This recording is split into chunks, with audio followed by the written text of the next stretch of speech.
A few years ago, Nicki Minaj wanted to do a song with Nas, and she incorporated another recording into hers, which she did not realize at the time was Tracy Chapman. Once she learned that, she realized she needed to get a clearance from someone who was on the so-called do not sample list. She does not approve samples. Minaj gave it her best shot nonetheless, and it didn't work. She didn't get the clearance. Tracy Chapman said no.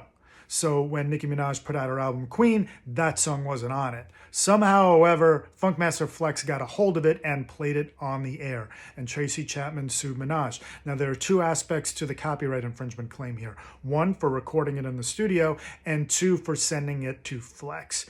When Nicki Minaj moved for summary judgment on fair use ground, very wisely only focused on that first aspect of the claim.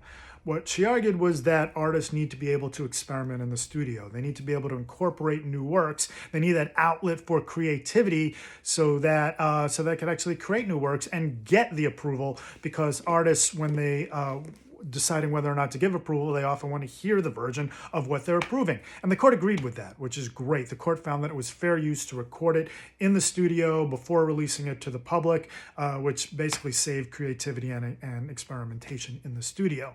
On the second aspect of the claim, sending it to Flex, there was some evidence supporting the fact that Minaj sent it to Flex, but it was not conclusive. So it essentially would become a jury question, and Tracy Chapman did not get summary judgment on that. It proceeded. However, before it got to trial, the parties settled, with Tracy Chapman getting a nice monetary payout from Nicki Minaj.